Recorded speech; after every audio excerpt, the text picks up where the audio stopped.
So we arrive to a new Anipok era called Pokemon Horizons, an era without Ash.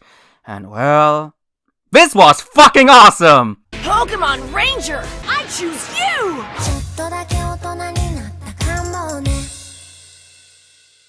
What's up, my dear boys and girls, it's your Ranger Boy here, and yo, what the hell? Isn't this supposed to be the franchise that will die without Ash? Isn't this anime supposed to be dead on arrival? But if that is supposed to be the case, then why the hell do I feel so excited? It's a feeling I haven't felt in a long while, to be honest. So that's why I will talk about both episodes, since this was a 1 hour special, and naturally this will be a very long review. So grab some popcorn, grab some cookies, and let's do this. We arrive at the Kanto region. Sorry guys, I internally vomited a little bit. I know. But no need to worry, my friends, because this right here is not the start of Journeys 2.0, but the start of the adventure of Liko. And after hearing just a few lines of her voice,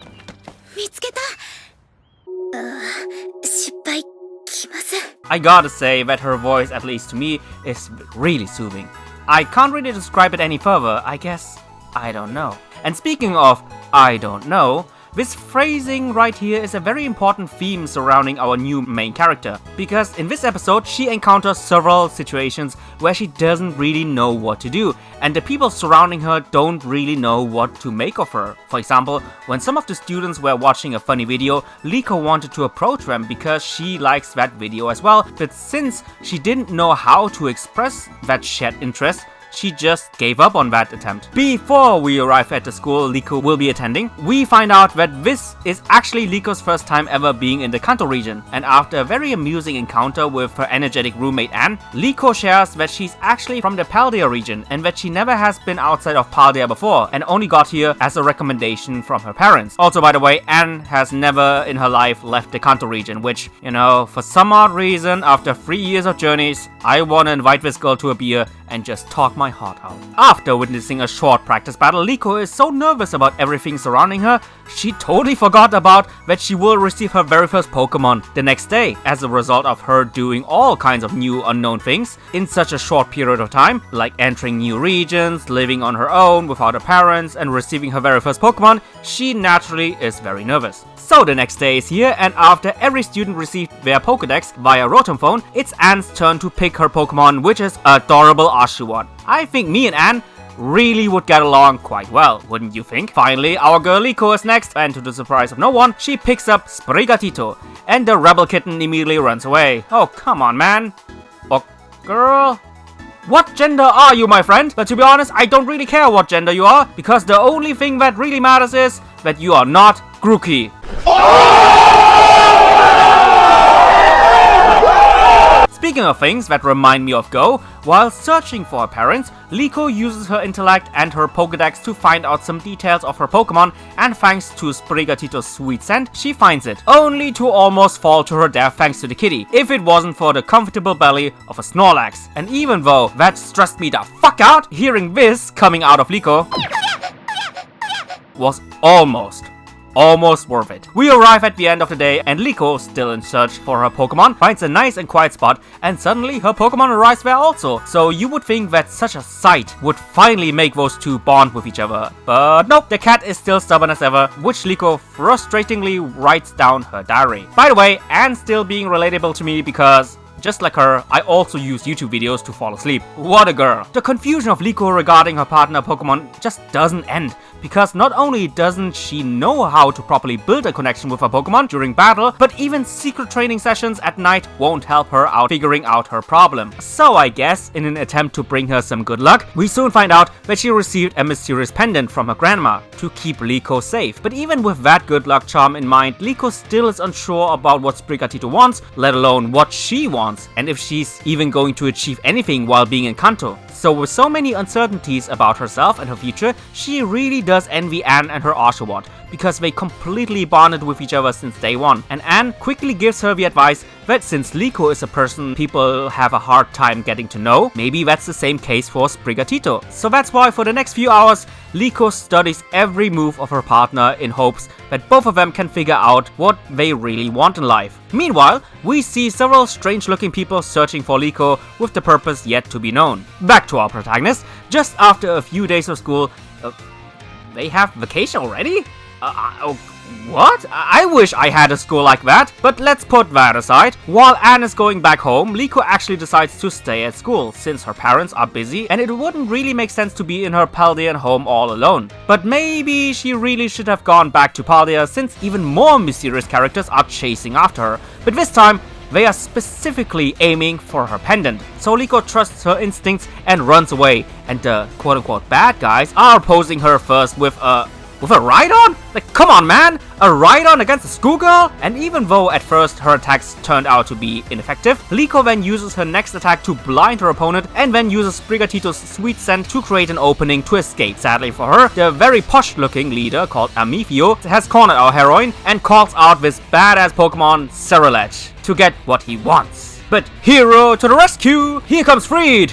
And Charizard. And even with my personal disinterest in regards to the Gen 1 Pokemon, I still have to say that the little battling sequence between Cerulege and Charizard was, without a joke, more impressive than most Journey's battles I have seen. Unfortunately, our girl is not impressed by the battle at all and is more concerned about the battle potentially damaging the school. So Liko tries to escape to prevent further damage. But suddenly, one deflection from the battle is about to hit Liko until her pendant starts glowing and protects her from the attack. And that is how the episode ends. So yeah, logically this ends very open-ended, since this is part 1 of the special. So before we dive right into episode 2, let's do some quick impressions and let's talk about all the good and not so good points of this episode. First and foremost, this episode is all about Liko. But not only is it all about her, but this episode highly focuses on characterizing her very early on. The most important theme that surrounds her right now is the element of the unknown. There are several instances of the anime expressing how much Liko doesn't know about her Pokemon,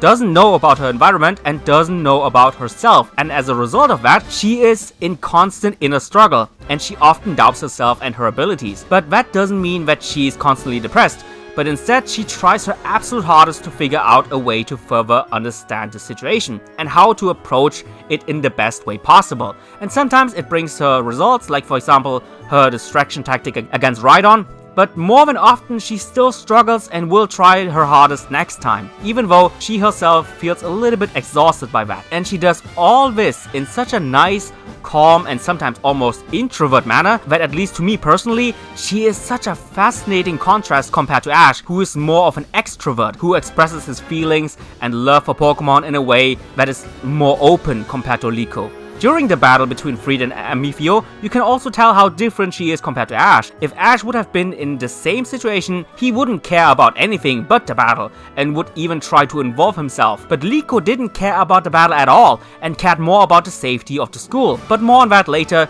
since there's also a downside to the Ash-Liko comparison. Next up, I like the display of Liko's overall intellect and thinking in this episode, which I'm not going to lie here, it reminded me somewhat of Go, and I always said in the past that Go's analysis skills were one of the few good things that he had, and I'm glad that Liko somewhat inherits that trait, even though it's only small portion sized, and not to the extent that Go was displayed with. Another thing I really liked is that her partner Sprigatito is almost similar to Liko in terms of character. Sure, it disobeyed Liko on numerous occasions, but it also shares the element of the unknown with her, that it also doesn't really know how to approach Liko and rather prefers to keep everything to itself instead of being overly expressive, which of course makes it really hard for an introvert like Liko to figure out the cat Pokemon. Last but not least, I genuinely love the introduction of the new characters and how right from the get-go, there is barely any dialogue between Liko and those characters, but instead just action and drama right from the get-go,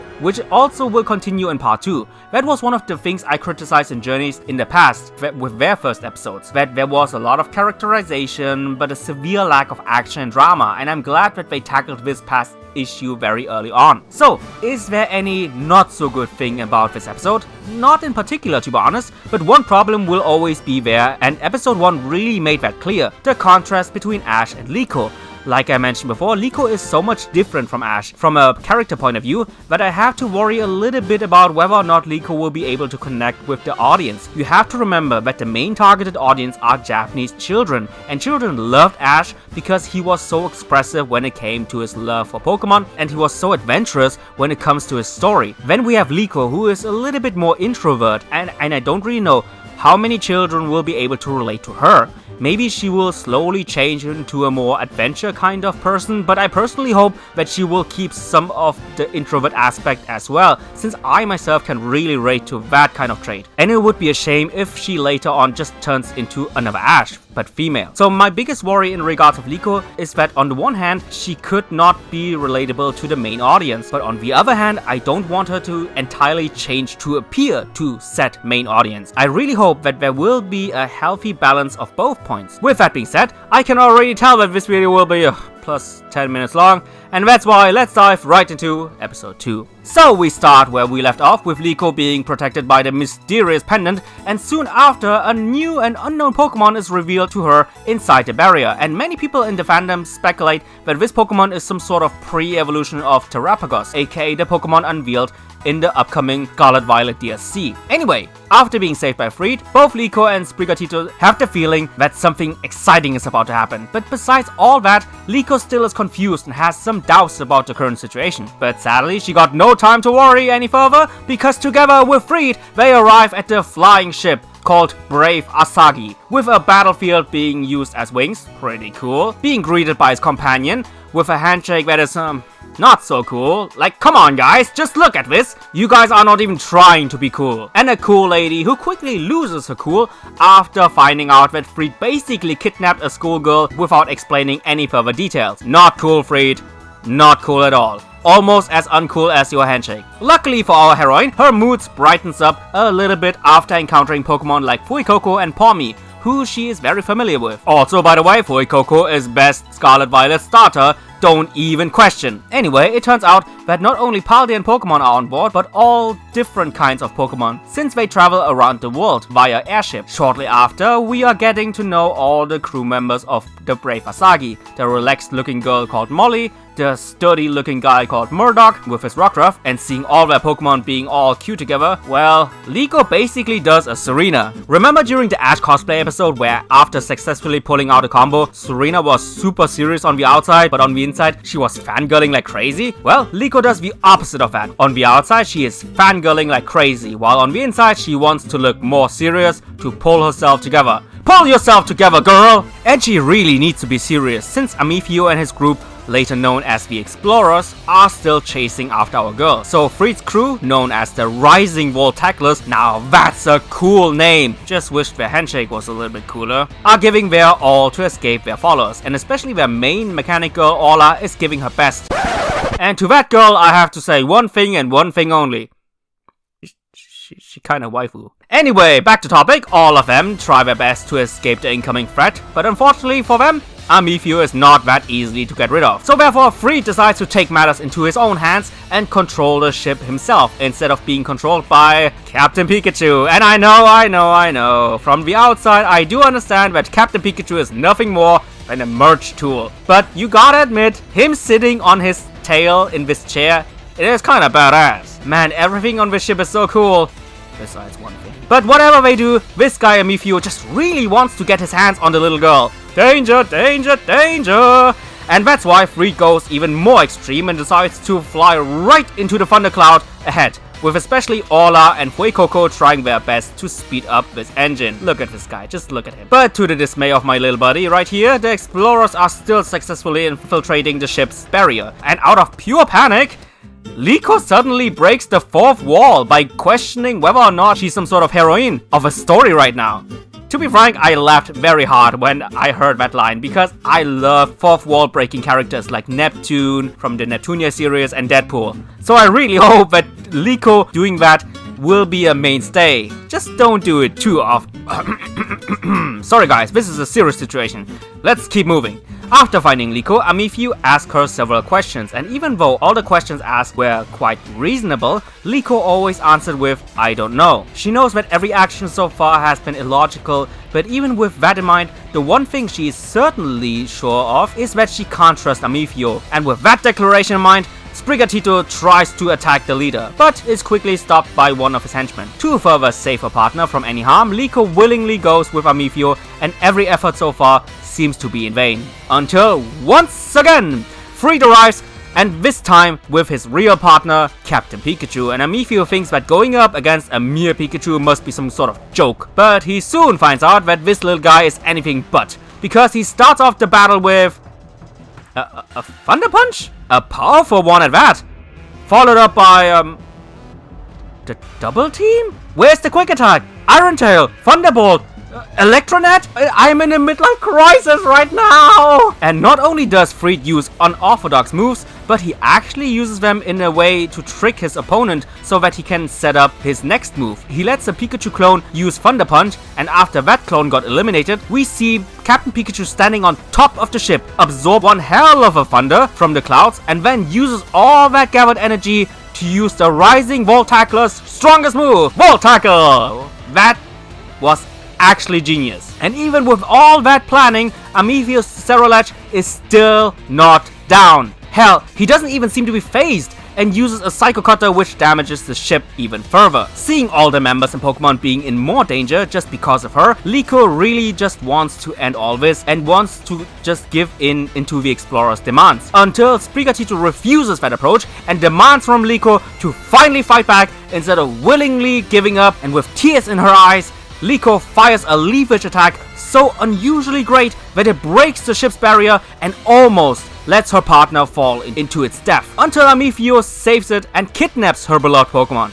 And that is how the episode ends. Wow, I mean just wow.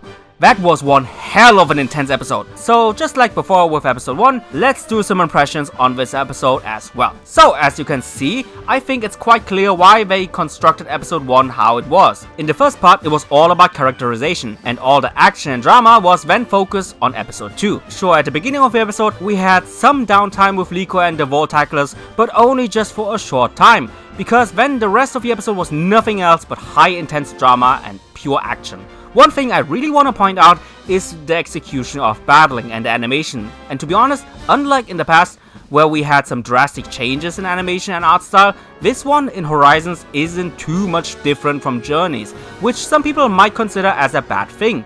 Since one thing Journeys was infamously known for is a very lackluster animation and overall execution of battling scenes. And many times it felt like that Journeys never really went full out, and only with Ash vs Leon were we able to truly see what Journeys was actually capable of. But I think this is where Horizons really differs from Journeys. They have basically the same animation, but the overall execution and storyboarding of those battling scenes are done so much better, with so much more thought and concepts behind the battles. And I really hope that Horizons can keep up with this, not only to show that being like Journeys isn't bad, not bad at all, but to also show that by putting effort into it, this is what Journeys could have been, animation-wise. I think that is one of the most important indirect messages Horizons could have done, to make the fandom feel rest assured and that the franchise was in good hands. Besides that, there was also once again the theme of the unknown going through the episode with Liko, but this time,